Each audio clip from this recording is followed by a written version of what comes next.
Greetings. Hey, thanks for joining me here on the Business of Agriculture. It's me, Damian Mason, and I have a special guest. She's a friend of the show. You've heard from her before. Her name is Katharine Lotspeich. She's also a host of her own podcast. It's the Millennial Ag Podcast. She can tell you all about that. But here's why you tuned in today. You tuned in because this episode, Responding to Bloomberg with Gray Matter. We're going to cut to a little further than what you saw everybody's emotional knee-jerk response, their response that they did out of pure emotion. And we're going to go a little deeper and talk about what this really means and what we can learn from it and what we're going to do about it and sort of analyzing it. So the show is going to verge on political, but no, we're not going to tell you who to vote for. We're not taking sides. We're more just going to talk about the politics of how this whole thing was played out. Katharine Lotspeich, thank you for being here. Thanks for letting me join again, Damian. It's great to be back. Well, you know, it's kind of nice to have you on because you always give me a little different perspective. You and I agree. We've got the dairy thing going, and sometimes we disagree. So I'm sure we're going to disagree on something today because, after all, you're one of those hypersensitive millennials on social media who got everything handed to her that like grew up playing video games on your phone and hanging out in your parents' basement. Am I right? All except for the part video games. We didn't have those in my house. We didn't have a basement either. But yeah, I'm a millennial snowflake. Tell everybody real quickly your credentials. You're an agriculturally educated girl from a dairy farm background, and right now you work for Ag professionals in Greeley, Colorado. So I do come from a large dairy in Utah. My family milks about 5,000 cows. I grew up doing everything that my parents did on the farm. So my chores weren't taking out trash. They were dragging corrals, taking care of calves, doing vaccinations, all that sort of good stuff. I have a degree in dairy science from a land-grant university, Utah State. And I now work in Greeley, Colorado, helping dairies and feedlots navigate environmental regulations. And on top of that, for sort of a side gig, I'm also the founder of Millennial Ag, which is a website, blog, and podcast dedicated to asking some of the tougher questions in ag and not settling for go along to get along. You can find us on Facebook and Instagram at Millennial Ag. If I have to hear one more go along to get along thing, I think that's what Farm Bureau as an organization, I think that's their motto. I think it's a banner before you walk into the American Farm Bureau Federation's offices. I think it says go along to get along because you're always like, why are you not doing this? You got to go along to get along. All right. Speaking of going along, getting along, and politics, Michael Bloomberg, former mayor of New York City, referenced in my book, by the way, Food Fear, where I have an entire chapter devoted to food police and New York mayors, because Michael Bloomberg was the mayor of New York City, and in 2013, he's the one that instituted the soda regulation that New Yorkers shouldn't have more than 16 ounces of Coke or 7-Up or whatever pop you might choose. For me, it'd be Coca-Cola, of course. And that made a big, huge fuss. So Michael Bloomberg in 2016, Katharine, what did he do? Because I had my response, and I watched that video 4 times to make sure I was hearing it. Because remember what I have learned as a professional speaker, if people already don't like you, they will hear whatever they want to hear, regardless of what is said. You watched the Bloomberg video. I put out a response on social media that I thought was appropriate. What'd you hear when you saw the video? I heard, an elitist tech billionaire talking about something that he didn't know very much about, but I sort of blew it off. I didn't think that it was that big of a deal, to be quite honest. He made it sound like agriculture is a lot easier than it is, but perhaps he was talking about ag as it was conducted 3,000 years ago. Okay, so if you somehow have not heard this, dear listener, the simple clip, it's a 59-second clip. Just Google, but don't do it now because you're listening to us. You can Google Michael Bloomberg farming, and I'm sure it'll come up. Ag Daily is the clip that I found it off of, or Ag News Daily, maybe, I don't know, Ag Daily Wire, I don't know. Anyway, I found it in a number of places. I watched it from a few different sources to make sure that none of them were doctored up. And frankly, it's insulting And it says some things about Bloomberg, but I didn't quite have as much of a visceral emotional response as many in ag did, because first off, I used to be a political comedian. I have watched video of politicians saying and doing a lot of stupid shit. So I kind of just took it like that. But anyway, you saw it, and if you're a viewer, you're listening right now and you're saying, what was said? He basically was just talking about the evolution of an economy. And he was saying his words were something like, take farming, for instance, no offense to anybody, but I could teach anybody in this room how to do this. You dig a hole, you throw a seed in the ground, you cover it up with dirt, and you add water. That's basically what he said. And he said, not a lot of gray matter there. Gray matter, of course, he's referencing utilization of your brain. That's offensive? Yeah. A little out of touch? Yeah. A little insulting? Yeah. But then what you saw and I saw that you didn't like, Katharine, you saw an agricultural response that you thought you were embarrassed of. Tell me about that. It was embarrassing, and it still is embarrassing, 3 days later. I think the response by agriculture is completely overblown. Number one was, it was 4 years ago, and there's some rumors out there that this was dug up by some of the opposing Democratic presidential campaigns to make Bloomberg look bad. And I mean, it certainly caused a lot of outrage, which is, what drives the social media machine these days. But just the outpouring of visceral emotional responses from production agriculturists was just like, really, guys, seriously? I mean, how many times just in this year, just in 2020, has something like this come up? There was Joaquin Phoenix at the Oscars. There was the Golden Globes or the Emmys or whatever it was, where they went vegan. Starbucks came out and said you should only have plant-based creamers in your coffee. I mean, every single week there's something to be outraged about. And ag did what ag does and showed their hand as a bunch of outraged Neanderthals. And that's not what agriculturists are. Absolutely not. But that's what we came over as.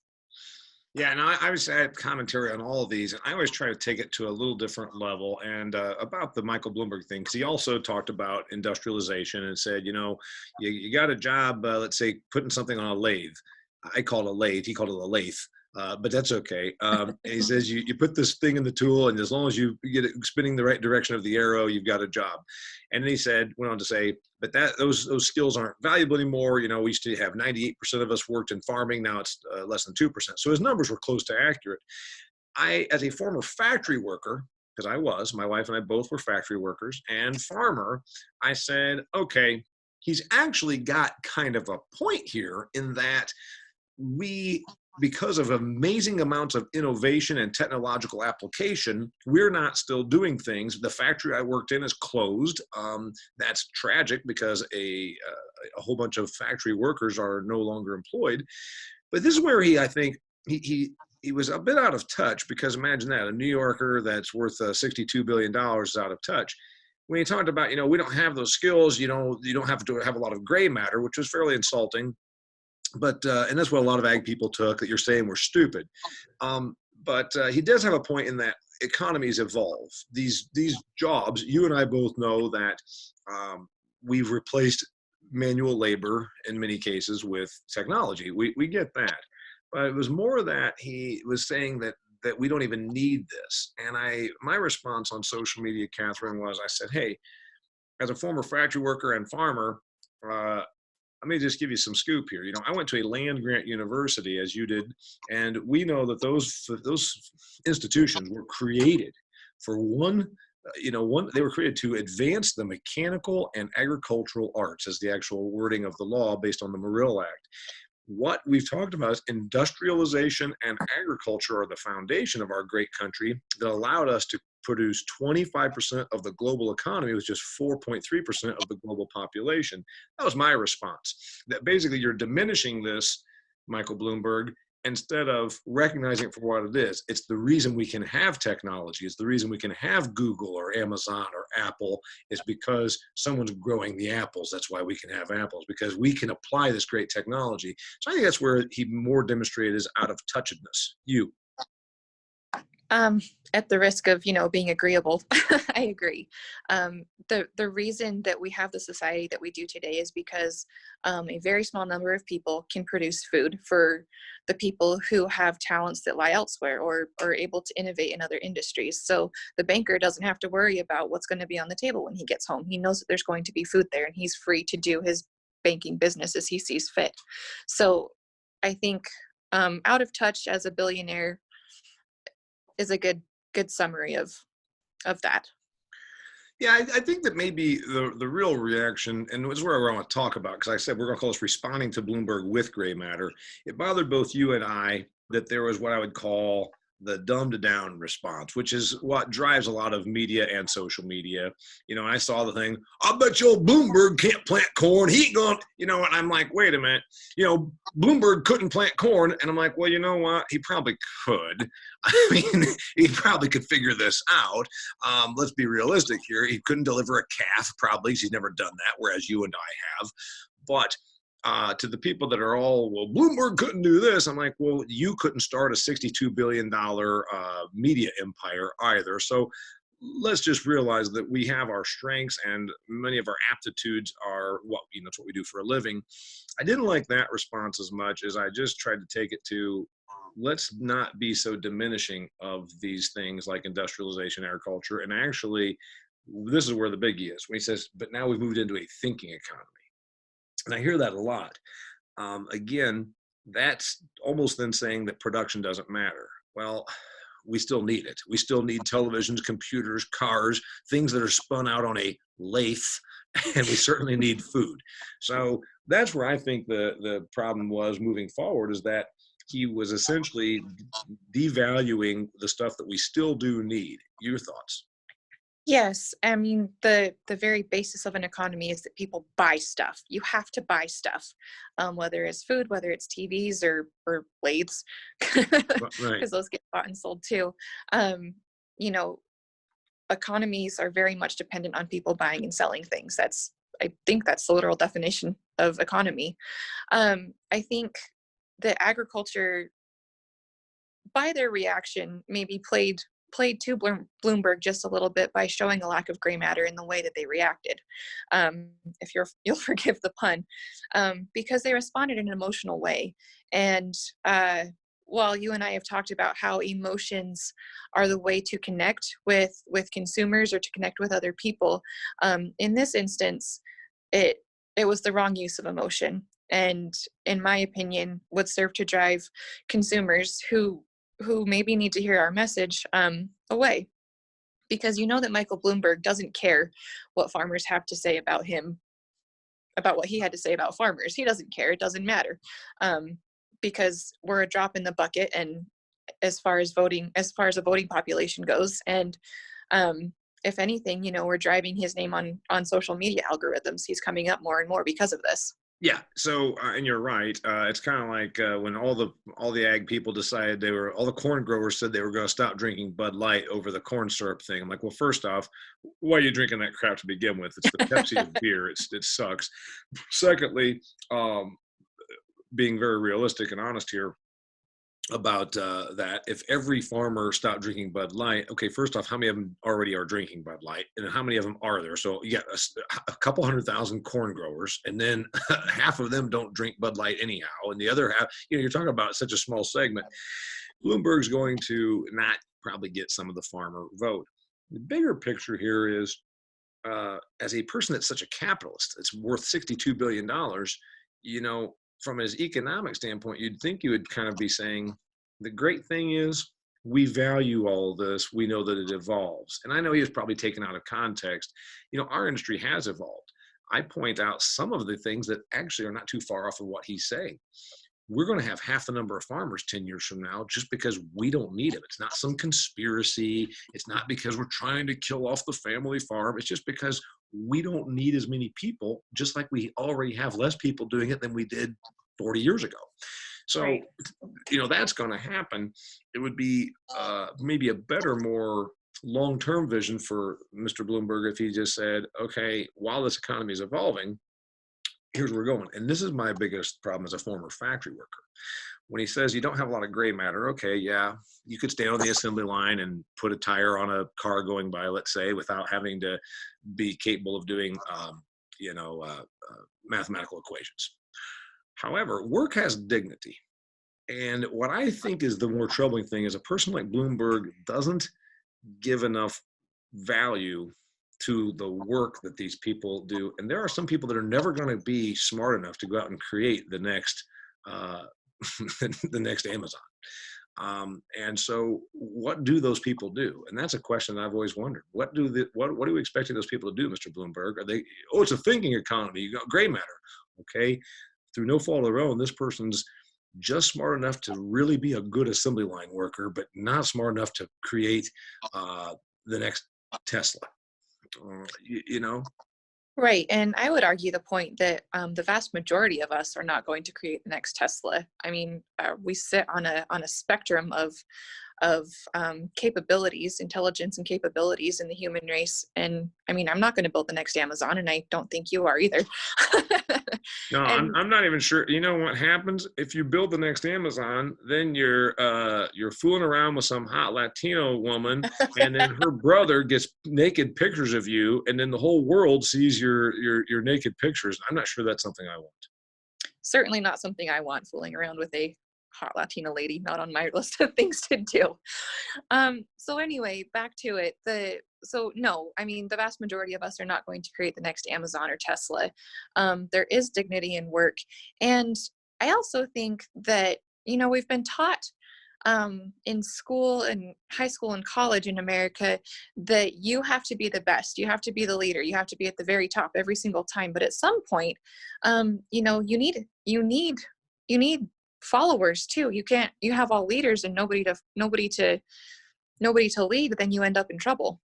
As Judge Smale said on one of the best movies of all time, Caddyshack, well, Danny, the world needs ditch diggers too. Exactly.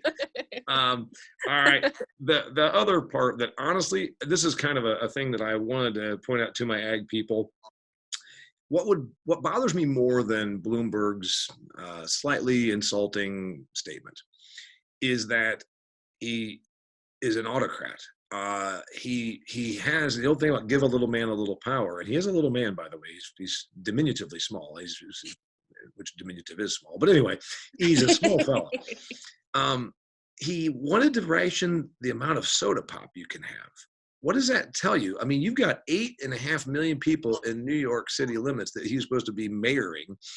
You've got a lot of moving parts, and yet you're gonna think it's your job to tell people they can't have 24 ounces of Coke someday. That bothers me. And also, he's one of these people that he's now got such vast wealth, he can throw money at a cause and essentially bend some will.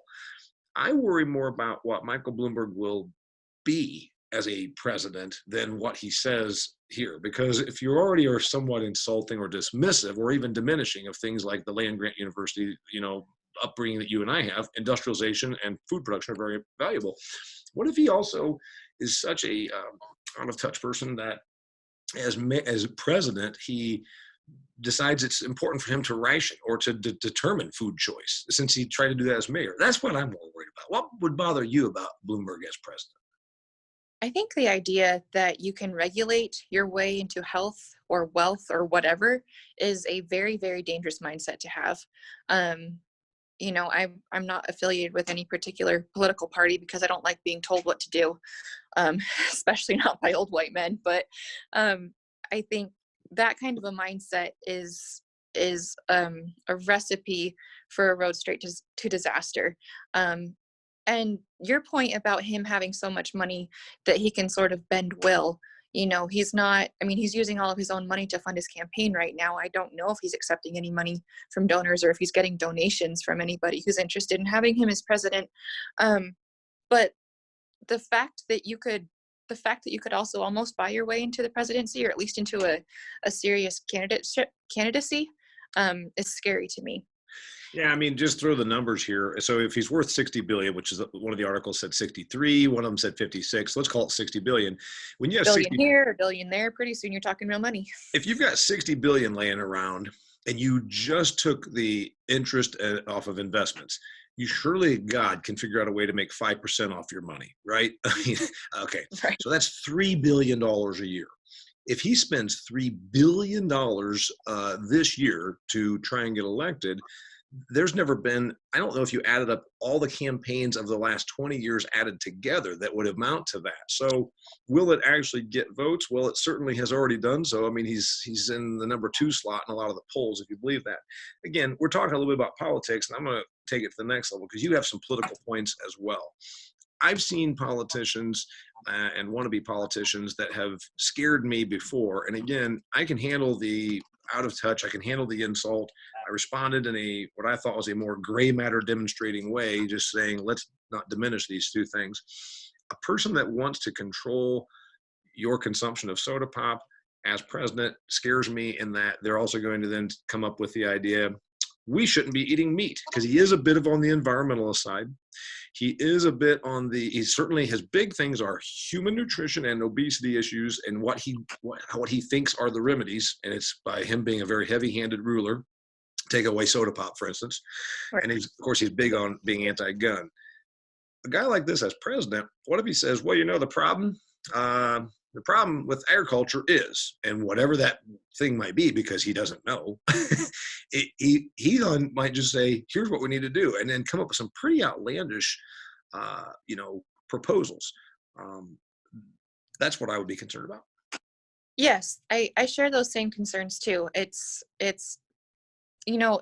very scary when politicians, for me, start focusing on food and nutrition and agriculture because just because of the way our society is made up these days.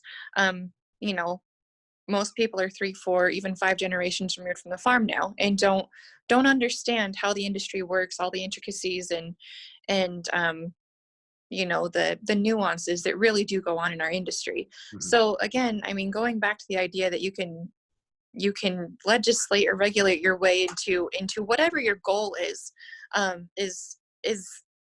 it's a terrifying prospect. And, I'm not convinced that Bloomberg is going to be the Democratic candidate, but if he is, even if he isn't, I think that these are things that we in agriculture need to take seriously, rather than just being outraged about some, little blip that he said 4 or 5 years ago. Especially when, people who are currently in office say far more outrageous things on the regular and get away with it. Yeah, I'm going to throw some reality at this also, because again, we promised we were going to respond to Bloomberg with gray matter. We are going to show our smarts here. Let's admit some things, and agriculture folks, and you and I are both them. We are agriculture folks. A lot of our peers don't like to admit some of the realities. Bloomberg is a very extremely wealthy person, and he did come from some moneyed background. You talk about him being out of touch. One of his references to try and appeal to the common man was he talked about his mother who used to play Scrabble with their maid. Great. That's I mean, hey, gosh, that's right out of a Norman Rockwell picture, Bloomberg. Mom playing, was she, was her name Aunt Jemima? For God's sakes, Bloomberg. Yeah. Okay, here's the thing about all this. When I look at what I say are political causes, a guy that's worth that much, what if he says, you know what, from a business standpoint, agriculture's never just been forced to compete. And again, our ag people, our friends out here are going to not like this, but my brother works for USDA. I just got a call from the Farm Service Agency yesterday to sign up a piece of property that I own in Indiana. And we gave $16 billion to agriculture in 2019. Now, some of it actually got paid just here this last 2 months. So it was announced in 2019, and essentially it all went out. That comes on what was announced it could be $12 billion in 2018. I think they only ended up paying about $8 to $9 billion. What if Bloomberg says, hey, you think I'm critical of agriculture? That's not hard. Let's talk about the reality here. We propped you up with more dollars than we gave to the auto manufacturers, and the auto manufacturers paid most of that back. What if he comes out? What if his response, if he were president, is we're not going to fund the USDA so we can bail you guys out? That's a hell of a lot more frightening and more bothersome than him saying, yeah, it's easy. Just dig a hole, throw a seed in it, put some dirt on it, and add water. What do you think? Right. I think looking beyond, again, that small insult a few years ago is really what's important in this issue. Um, I the idea of that as a production agriculturist is terrifying because I mean, yeah, agriculture has subsidies and gets bailed out, for lack of a better term, especially in really bad years like 2019 was, with floods and biblical weather and all those sorts of things. And that's how a lot of people stayed in the industry this year, and that's how a lot of people stay in anyway. So I I think thinking about looking beyond just the emotion of the moment and looking where this could really lead us, is a very important exercise. I really appreciate what you're doing there. And to go back to the response that this has gotten over the last week, I think it's important to point out too, a lot of people in agriculture were shouting about, oh, you have to vote strictly Republican or boycott Bloomberg services, or, just yelling at him all over social media, none of which is going to make a damn bit of difference to his ignorance. I also think that voting red isn't going to fix this kind of ignorance. Um, you know, Brilliant statement. And we don't typically get political, but you know what, folks? You can discuss the reality of political climates and political issues without then saying, oh, I'm being political. We're not telling you who to vote for. I'm not telling you who to vote for. Never would even consider that. That's your business. The main thing here is, you're right. We have a ruling class, and we have a problem with a lot of elitists are the ones that can become politicians because they have time and money to pursue political endeavors. I'll give it to you both sides, Katharine. Barack Obama, of course, showed that he had somewhat of disdain for rural America, because what did he say? They cling to their guns and their Bibles. Fairly insulting to people that are religious or that happen to think the Second Amendment is an important, constitutional right. So on the flip side, I'll go the other way. Karl Rove. Karl Rove showed his egalitarian elitism years ago. He was the advisor to George W. Bush when they talked about immigration and maybe we should try and fix this immigration. And Karl Rove said, well, I don't care if there's illegal immigrants. Essentially, I'm paraphrasing because I don't have it in front of me, because I sure as hell don't want my kid to have to go and change the sheets at the Holiday Inn. Again, first off, maybe your little prick kid should have to change sheets at the Holiday Inn, right? Right. but it shows such an air of elitism and arrogance that your kid is too good to have to do a menial job. And on Obama's side, it showed a disdain for rural America, or what he believed were rural American values. And I think that that's one thing that we're never going to get away from as long as we have a sort of elitist ruling class. I think you're exactly right. I mean, President Trump isn't any smarter about farming than Bloomberg is, and in my belief, doesn't care anymore about the rural population and agriculturists beyond trying to get us to turn up at the polls in November. They don't care. They have much larger things on their minds than the people who feed them, because we've never been hungry. Food always just essentially shows up in America, and has since the 50s after World War II. Yeah, certainly. Surpluses are a creation in the last 100 years. So nobody alive has really seen us. Almost nobody alive has really seen us to where you're like having to go out and shoot rabbits to eat. So yeah, and you probably are going to make some folks that are listening to this mad when you said that whether it's Trump or Bloomberg about caring. I've always wondered about that. I know there was polling. Again, I used to be a political comedian. That why would you vote for this? Anybody, doesn't matter which party, which whatever, what office, doesn't even matter. And when they say, oh, he or she cares about me, and I'm like, are you naive or dumb? Why would you think that some politician cares about you? I don't get that. I don't either. And as I've come more into my own as a young adult and have voted in the last few elections, I really wonder when people say that too. I mean, I've met several politicians. I've worked for politicians, and the ones I worked for, I obviously had a little bit closer of a relationship. But I mean, most politicians, by and large, are really, really good at the grab and grin. They shake your hand, they grin, they say it's great to know you. They look deep into your eyes, and then they move on to the next person, because that's what they're trained to do. And that's, I mean, that's how they have to act to get through life as a politician. You know, it's an awful lot of people to meet and awful lot of people to impress in a very short time. They have to make you think that they care about you personally, but they don't. Well, we're recording this here in the third week of February 2020, so we don't know who's going to be the candidate. We are simply trying to do what I said was going to be a less emotional, smarter response to Bloomberg, demonstrating our gray matter. And as an industry, again, you know, Katharine and I are as proud of anybody to be from this industry and to be working within this industry. I know that when we got attacked after 9/11, then George W. Bush, within several months, we had invaded Iraq, and you know we were at war. And there was a lot of jingoistic, rah rah, we're gonna beat the shit out of the world. We're gonna show them.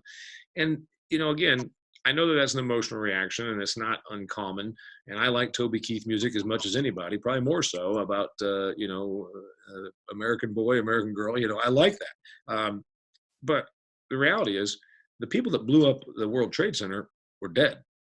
We weren't going to war and getting and taking care of those people. They were on those airplanes.